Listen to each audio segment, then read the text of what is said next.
A millionaire CEO paid a tired diner waitress to have his baby, but the day those twins arrived, the deal that was supposed to be cold and simple cracked wide open. He planned for a child, not the wave of emotion that nearly brought him to his knees. And she never expected the man who treated her like a contract to be the one person she couldn't walk away from. What happened in that delivery room changed everything. Before we dive into today's story, take a moment to share where you're tuning in from. We love seeing how our stories connect people from all around the world. If you haven't already, don't forget to subscribe and turn on notifications so you never miss a new story. Let's begin. He stood alone before the glass wall of the 32nd floor boardroom, the New York skyline flickering beneath him like a city trying to catch his attention. But nothing out there mattered. Not the money he'd made, not the empire he'd built, not the 2 failed marriages that had taught him just how expensive love could be. None of it could give him the one thing he needed, an heir who carried his name. He could buy anything, bend anyone, outmaneuver any threat. But he couldn't buy a family. He didn't want love.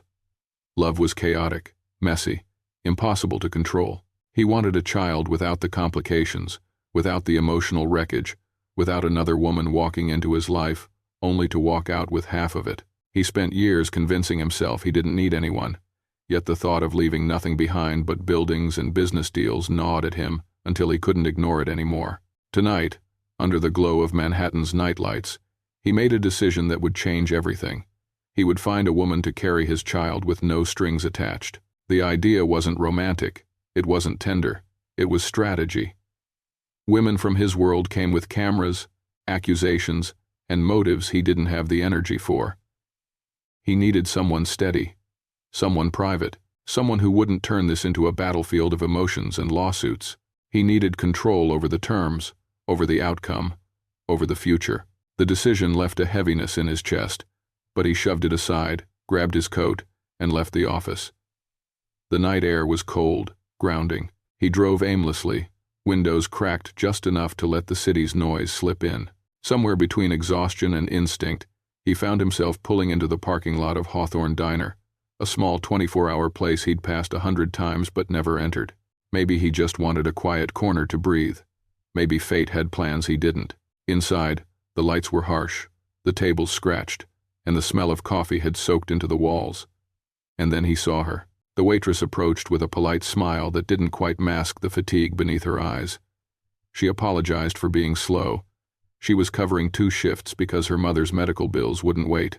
Her voice was soft but steady, and he watched her move from table to table, kind to the rude customers, gentle with the lonely ones, patient with everyone. Resilience wasn't something you could buy. It was something you earned through surviving life. There was a quiet dignity about her that made him look twice. When a customer knocked over the sugar container, she bent to pick it up, and he noticed the faint bruise on her wrist. Not from harm, just from working too hard, lifting too much, giving more than she had. Something twisted in him. The woman was exhausted, stretched thin, living on fumes, but she carried herself like someone who refused to break. He didn't expect the thought that followed. It came out of nowhere, sharp and intrusive. What if she was the one? He straightened, stunned by his own mind. It was absurd, ridiculous. Yet the longer he watched her, the more the idea grew roots. She wasn't flashy. She wasn't manipulative. She wasn't angling for anything. She was simply surviving with grace. He finished his coffee, left cash on the table, and walked out. But the image of her lingered, the scrape of her tired laugh, the steadiness in the way she handled people, the bruise that told a whole story in silence. Halfway back to his penthouse, he slowed the car. His pulse kicked once, hard. What if the mother of my child is that anonymous waitress? He didn't have an answer, but he found himself turning the wheel, headlights cutting through the night, as he made the decision he'd regret, question, and eventually depend on. He went back. The chapter closed not with certainty, but with the spark of a dangerous idea, one that would unravel everything he thought he could control.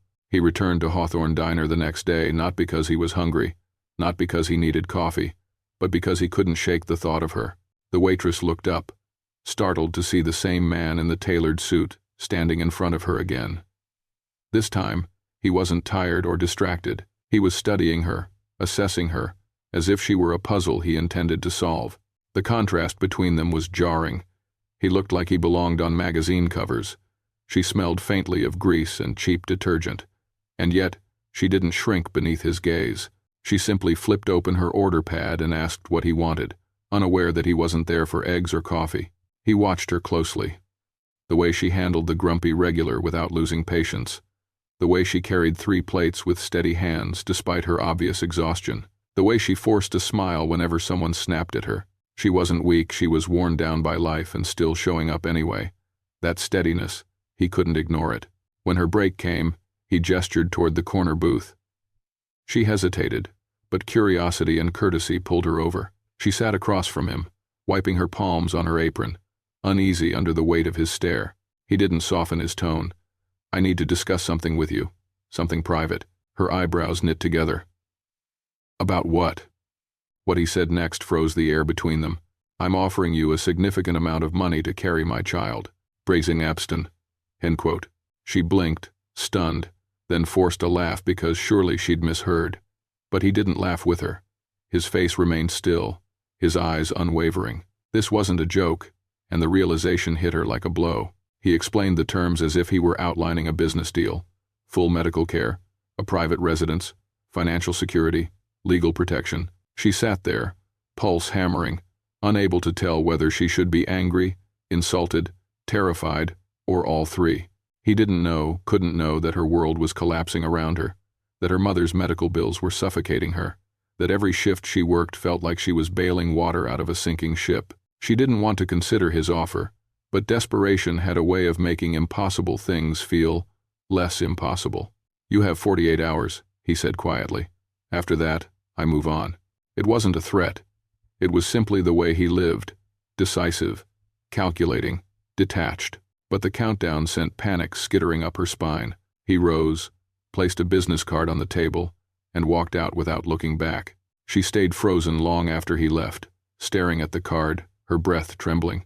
She thought about her mother in a hospital bed, about the bills stacked on the kitchen counter, about how hard she'd been fighting for a life that never gave anything back. When her shift ended, she stood alone behind the counter, the neon diner sign flickering above her, and whispered the question she had never thought she'd ask herself. "If this is the only way to save my mother, how can I walk away?" And for the first time, the offer she should have dismissed on the spot didn't feel like madness. It felt like a door she didn't want to open, but didn't know how to close. The hospital room was dim, the only light coming from the monitor beside her mother's bed. Madison sat alone, her fingers tangled together as she watched the rise and fall of her mother's weak breathing. Tubes curled around her arms like pale, helpless vines. The new bill sat on the metal tray near the door, a number so large it made Madison feel sick. 48 hours. After that, he would find someone else. The words pounded in her head like a clock she couldn't shut off. There was no choice that wouldn't break her, only choices that broke her differently. She tried to push away the memory of him, of the way he'd said those words with absolute certainty, like he was discussing stock options and not her body, her life. But the image of that sterile calm in his eyes kept resurfacing, and so did the question she hadn't let herself say out loud. Why her? A waitress buried under bills, with nothing to offer except the weight of her love for her mother and her desperation to keep her alive. She hated that desperation, hated that it made the offer feel less like an insult and more like an escape. Every bruise on her wrist, every double shift, every night she dragged herself home aching, they all led her to this impossible decision. She stood to stretch when the doctor entered, holding a chart with a grave expression. Her mother needed a new treatment plan, one far more expensive than the last. The cost doubled. Madison felt the ground tilt beneath her. Even Sienna, normally outspoken and fiery, had nothing to say when Madison explained the numbers. Sienna's silence said everything. Love couldn't pay hospital bills. Hard work couldn't fix failing organs. Madison realized she wasn't choosing between right and wrong. She was choosing between losing her mother now or fighting for more time, whatever the cost. By the next morning, she found herself walking toward the gleaming entrance of Hawk Technologies, a place that looked like it belonged in a world she'd only seen through screens. The moment she stepped inside, marble floors and glass walls swallowed her whole. She felt small, painfully aware of her simple shoes and thrift store coat. Evelyn Rhodes greeted her with a warmth that cut through the intimidation of the building. She guided Madison through a private elevator, past waiting areas lined with velvet chairs she didn't dare sit on. It was too much, too perfect, too far from everything she knew. Then the door opened, and he walked in. Sharp suit, unreadable expression, eyes that felt like they saw everything and revealed nothing. Lucas introduced his lawyer, sliding the contract toward her with a professionalism that made her stomach twist. He explained each term with clinical precision: housing, medical care, financial compensation, confidentiality. Nothing emotional, nothing human. Madison's fingers trembled around the pen. This wasn't just ink and paper. This was stepping into a life she didn't understand, tying herself to a man whose world felt colder than the marble beneath her shoes. When the pen touched the page, she felt something in her chest tighten. Her life divided cleanly into two parts: the life she had before this man, and the one she would face now. When she was done, Lucas closed the folder and studied her with a softer expression than she expected. "I didn't choose you because you're desperate," he said quietly. "I chose you because you're strong." She didn't know whether to believe him. She didn't know if he believed himself. But the words helped her breathe again, just a little. Evelyn led her to the waiting limousine, her voice gentle, guiding Madison through a world that felt too large and too heavy. As the city blurred past the window, Madison rested her forehead against the glass. "Mom," she whispered, her breath fogging the surface, "I hope I didn't just make the biggest mistake of my life." But deep down, she already knew there was no turning back. The iron gates parted slowly, revealing a driveway that stretched longer than any street Madison had ever lived on. At the end stood a glass and stone mansion that glowed beneath the afternoon sun, surrounded by manicured gardens that looked stolen from a magazine. The car rolled to a stop, and Madison stepped out, her breath catching in her throat. She had never in her life been this close to luxury, and yet the moment she crossed the threshold, a single truth pressed against her chest: nothing in this place was truly hers. Evelyn walked beside her, explaining the layout as they moved through the vast foyer. High ceilings, expensive art, hallways that seemed endless. Madison felt like a child wandering through a dream she didn't belong in. She nodded politely, trying to absorb each instruction, but the words floated past her. Her mind couldn't reconcile the contrast between this palace and the cramped apartment she had grown up in. Evelyn must have sensed her discomfort because she paused, offering a reassuring smile. "You'll adjust. I'm here for anything you need." The guest suite assigned to Madison was larger than the diner's entire kitchen. Heavy curtains framed floor-to-ceiling windows.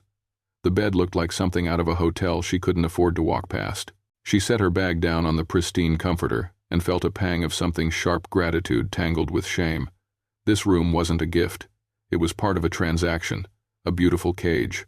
The first few days blurred together in a haze of medical appointments, nutritional schedules, and carefully prepared meals delivered on silver trays. People spoke to her with courtesy, but no one spoke to her as though she were a person. She felt watched, monitored, as though her presence served a function rather than a purpose. She told herself not to take it personally. Lucas lived a life built on structure, and she was now part of that structure, nothing more. He didn't visit her, not once. He asked Evelyn for updates. He arranged the doctors. He managed the logistics, but he kept his distance, making his intentions coldly clear. This wasn't companionship, or partnership, or anything resembling a family. She was an agreement, a responsibility, a body fulfilling a role. Some nights, she wandered the house to escape the choking quiet of her room. The dining table stretched across the room like a symbol of absence. She sat alone, eating quietly, wondering how a place filled with so much beauty could feel so hollow. She missed the diner, the greasy counter, the noise, the laughter, even the chaos. Here, silence echoed louder than any argument. But then, one night, as she passed the open doorway of the music room, she heard something that made her stop. Soft, hesitant notes drifted from a grand piano. She peered inside and saw him. Lucas sat alone, shoulders tense, playing a simple melody with a sadness she hadn't known he possessed. He looked nothing like the man who had handed her a contract with surgical precision. Here, he was human, lonely, maybe even lost. Madison stepped back into the hallway, heart beating faster than she expected. She whispered to herself, not sure why the words came out at all. How can someone who has everything look so alone? And for the first time since stepping into the mansion, she felt something shift, something she didn't yet understand, but couldn't ignore. The waiting room smelled faintly of antiseptic and lemon polish, the kind of scent that clung to memories people never forgot. Madison sat nervously on the exam table, twisting the edge of the paper gown between her fingers. She wasn't expecting him, not today, not this early in the journey, but when the door opened and he stepped inside, she felt her breath falter. Lucas stood tall, confident as ever, but there was something in the way he adjusted his cufflinks that hinted at uncertainty. It was the first appointment he'd attended, and for a moment she wondered why he had come. "Doctor." Harper Reynolds smiled politely at them both, but her eyebrows lifted just a fraction as if acknowledging the surprise of seeing a man like him show up on time for something so intimate. As she applied gel to the small wand and pressed it to Madison's abdomen, the room fell silent except for the hum of the machine. And then, soft, steady, fragile, the sound of a heartbeat filled the space, a sound so small it seemed impossible, yet powerful enough to crack something open inside them. Lucas didn't move at first, his gaze locked onto the monitor, his jaw tight and his breath shallow. Madison glanced at him, expecting him to remain cold and detached. Instead, she saw the moment the sound reached him. His eyes glistened, not enough for tears, but enough for truth. His hand curled into a fist, as though he had to physically hold himself together. "Doctor." Reynolds announced everything looked perfect, but neither of them heard her fully. The heartbeat echoed in the room and somewhere inside both of them. Afterward, Lucas held the door for Madison as she stepped out, an act so simple yet unexpected that it softened her anxiety.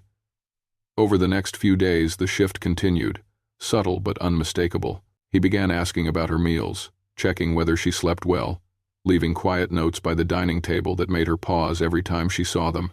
"Extra protein added. Tell Evelyn if you need something." The handwriting was neat, clipped, but human. He wasn't trying to be tender, he didn't know how, but he was trying. One evening, Madison sat on the edge of her bed, scrolling through photos of her mother on her phone, the weight of everything pressing against her until the tears slipped out.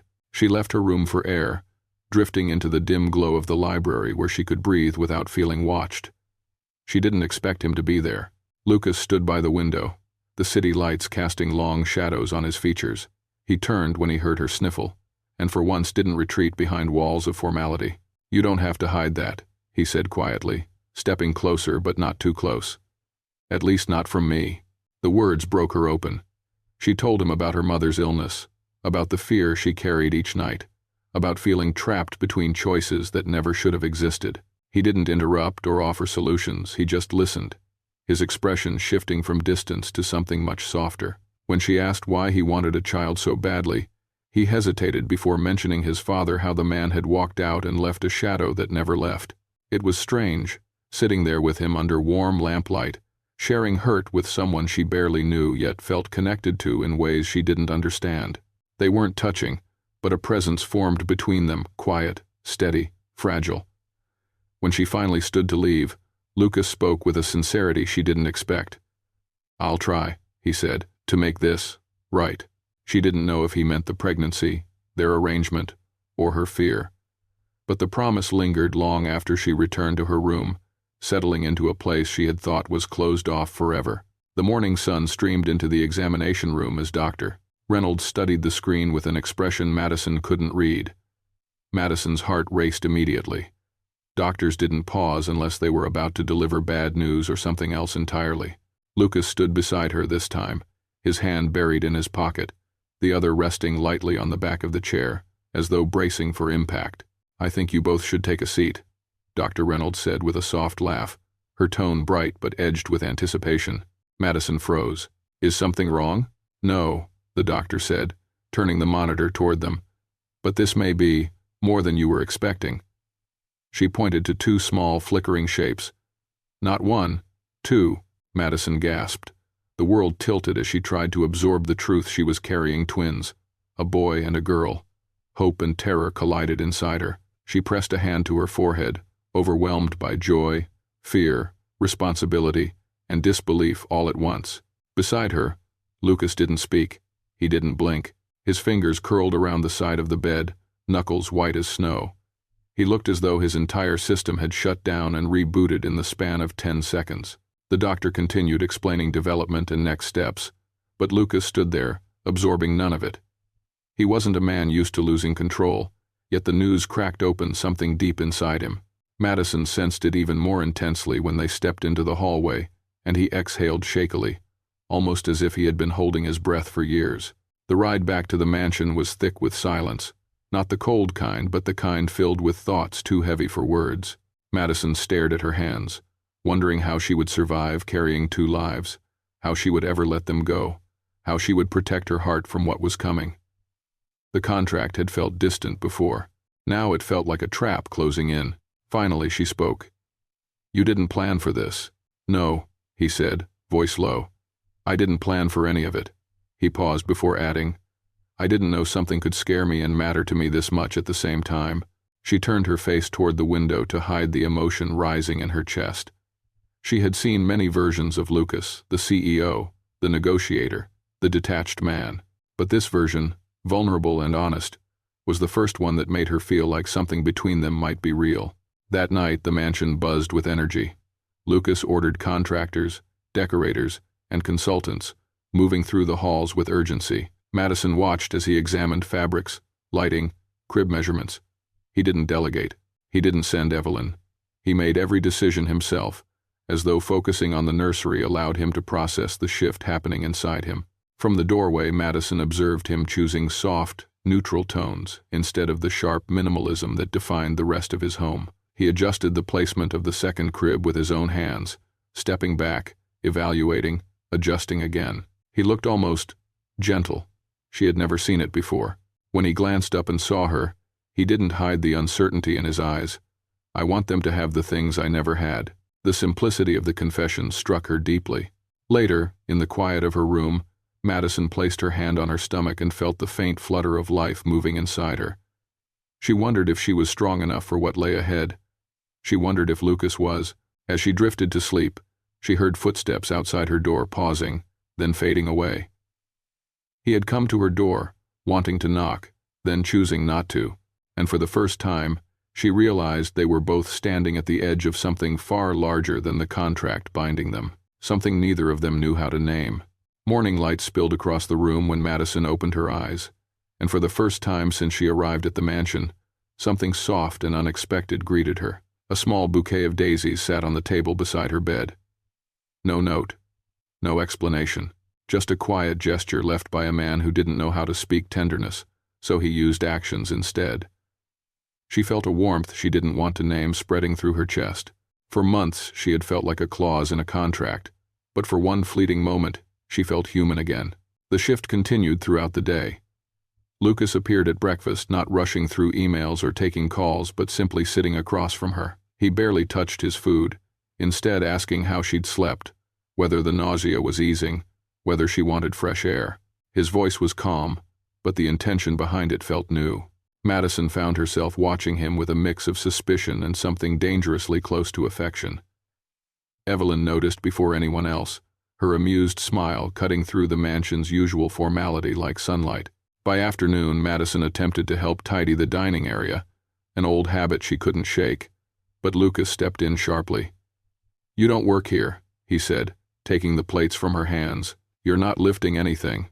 His tone was firm, almost irritated, but the concern beneath it softened the edges. Madison laughed, an unfiltered, genuine sound that seemed to surprise both of them. Lucas stared at her a moment too long, as though the sound had cracked something open inside him. Later that day, she reviewed fabric samples and layout sketches for the nursery, marveling at how much he had done without being asked. When he entered the room, he stood close enough for her to feel his warmth, close enough that she caught the faint scent of cedar on his shirt. She didn't step away. Neither did he. They studied the designs in silence before he murmured, "I don't want to do this wrong." His voice was low, vulnerable, and for the first time she wondered if he feared not just fatherhood but the possibility of letting her down. Sienna arrived that weekend with her usual energy, hugging Madison tightly before her eyes widened at the marble floors and sweeping staircases. She whispered bluntly, "Girl, are you living in a movie?" Then, leaning closer, she added, "Do you like him?" Madison protested, but the heat rising in her cheeks said enough. Sienna sighed. "Just remember, contracts don't protect hearts." That evening, Madison experienced a wave of nausea that left her clutching the counter. Before Evelyn could react, Lucas appeared out of nowhere, catching her by the arms and guiding her to a chair with a panic that startled her. "Are you okay?" His voice cracked. His hands hovered near her hair, unsure whether he was allowed to touch. The fear in his eyes wasn't professional, wasn't contractual, it was real. Madison felt her heartbeat stutter beneath her ribs. When the episode passed, he stayed beside her longer than he needed to. She lifted her gaze and saw him watching her with something unspoken, fragile, and unmistakably human. A tension rippled between them, unplanned, uninvited, yet undeniably present. Later, alone in her room, Madison lay awake staring at the ceiling, replaying every moment of the day, the flowers, his questions, his alarm when she swayed, the gentleness behind his guarded eyes. She pressed a hand to her stomach, feeling the twins shift, and whispered into the darkness, "If I start to feel something for him?" What happens then? She didn't have the answer. She only knew that the mansion no longer felt cold, but warmth was its own kind of danger. Madison walked past the study when she heard Evelyn's voice, soft but serious, discussing arrangements with Dr. Reynolds. "We'll finalize the post-delivery plan soon," Evelyn said. The words hit Madison like a blow. Post-delivery. The moment she was supposed to hand over the babies and walk out of this mansion and out of Lucas's life. She froze behind the doorframe, her breath shaking, her heart tightening with a fear she hadn't been prepared for. She had spent so much time trying not to feel that she'd forgotten the one truth she couldn't escape.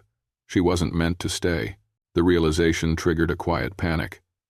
She returned to her room and paced, hands trembling across her growing belly. Could she really give them up when the time came? Could she watch Lucas hold the children she had carried and then leave? The instinctive voice inside her shouted, "Don't love him. Don't love any of this." But her heart was already failing her. Every kind gesture, every protective instinct he revealed, every night she heard his footsteps outside her door, it all worked against her resolve. Determined to regain distance, she began avoiding him. She skipped shared meals, kept conversations short, declined walks in the garden, but avoidance was nearly impossible in a house that echoed every movement and emotion between them. Lucas noticed immediately. He watched her with cautious confusion, his brow tightening whenever she excused herself. "Is she all right?" he finally asked Evelyn. Evelyn gave a cryptic answer. "Some things aren't covered in contracts." Madison knew he was thinking more than he let on, because that night he knocked on her door, not forcefully, but gently. When she opened it, he didn't push inside. He simply asked, "Did I do something?" His voice held a sincerity she didn't expect. She told him she was tired, but exhaustion wasn't the truth, fear was. The next day, Lucas approached her differently, not with concern but with curiosity. He asked about her mother's favorite music, about her childhood, about the diner, about what she dreamed of before life cornered her. He didn't ask these things like a man gathering data. He asked as though trying to build a bridge between where she had been and where she stood now. For the first time, she let herself believe he wasn't just being polite, he genuinely wanted to understand her. One afternoon, he suggested a walk through the garden. The air was warm, the light golden as it brushed through the leaves. They reached the lake at the back of the property, where the water mirrored the sky in soft ripples. When Madison paused, placing a hand on her belly as the babies kicked, Lucas instinctively stepped closer. Without thinking, he placed his hand over hers. The touch stole her breath. There was no calculation in it, just connection. "I don't see this as a project anymore," he said quietly, watching the water. "I think about them. I think about you, more than I ever intended to." His voice carried a weight she wasn't ready for. It wasn't a confession of love, but it was the closest he had ever come. Madison swallowed hard, emotions tangled. She wanted to tell him she felt the shift too, that she thought about him in the moments between breaths, in the spaces where fear and hope collided, but the words stuck in her throat. What would happen if she admitted it? What if she gave her heart to a man who never promised anything beyond a contract? He turned to her, eyes searching, waiting for something she couldn't give. She took a step back, whispering, I need time." His face fell briefly, not with rejection but with understanding. He nodded once and didn't push her further. When she returned to her room, she leaned against the door, tears slipping down her cheeks. The mansion was silent, but inside her chest was a storm. She knew exactly what was happening. She was falling slowly, dangerously, inevitably, and she knew that when the moment of truth arrived, She might lose far more than she had ever agreed to risk. Madison had only meant to tidy a few blankets in the nursery, smoothing the tiny clothes she couldn't help touching, as if they were already memories. But a sudden bolt of pain cut through her body so sharply she gasped and dropped to her knees, gripping the edge of the crib for balance. Another contraction followed, harder, faster, stealing her breath. Evelyn rushed in the moment she heard the crash, her face draining of color as she took in Madison's trembling hands and clenched jaw. "We need to get to the hospital. Now," Evelyn said, her voice steady but her eyes wide with fear. As they hurried through the mansion, Madison felt one terrifying truth take shape. The moment she needed him most, he wasn't here. Lucas was miles away, in a towering conference room, leading a meeting worth millions, yet unaware that the one thing that mattered more than anything was unraveling without him. When Evelyn called, he answered on the first ring. The background noise of executives arguing stopped abruptly as he heard Madison's strained cry in the distance. Something inside him snapped. He stood so suddenly his chair slammed into the wall. "Stop the meeting," he barked, already striding toward the elevator. "I'm leaving." He didn't wait for questions.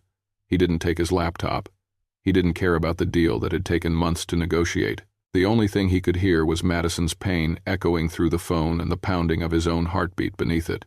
By the time he reached the hospital, Madison was being prepped for delivery, her face pale and drenched in sweat. Evelyn stepped aside when she saw him, and Madison reached for him without hesitation, her fingers wrapped around his, tight enough to shake. He held her hand like it was the only thing tethering him to earth. "I'm here," he whispered, breathless. "I'm not going anywhere, I swear." Created.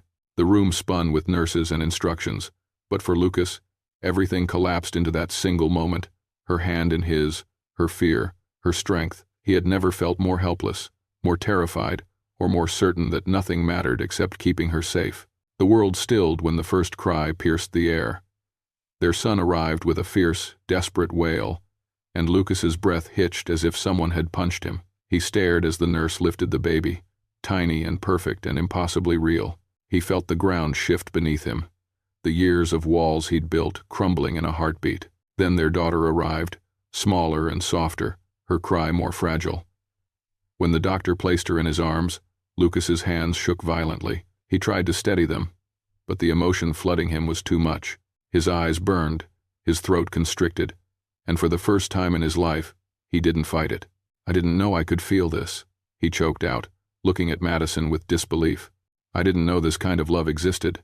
Madison, exhausted but glowing, looked at him with tears in her own eyes. She saw it all, the boy he used to be, the man he was afraid to become, and the father he already was. In that moment, every line of their contract dissolved, replaced by something deeper, undeniable, and overwhelming. Lucas stayed the entire night. He never left the twins' side, tracing the tiny curve of their fingers, memorizing every sound they made. Evelyn watched him from the doorway, her chest tightening with a mix of awe and relief. The cold, calculated man she had worked beside for years was gone. What remained was a father, raw, terrified, enchanted. Near dawn, as the nursery lights dimmed and the hospital grew quiet, Lucas rested his hand on the edge of the crib and whispered a vow, more to himself than anyone else. "No one is leaving me," he murmured. "Not them, not her, not anymore. Creata." And with that, the man who believed he needed control more than love finally surrendered to both. The sun slipped through the blinds in thin lines when Madison woke, the twins sleeping soundly beside her. But peace was a stranger today. Her heart ached with a truth she'd run from for months. This was the beginning of the end.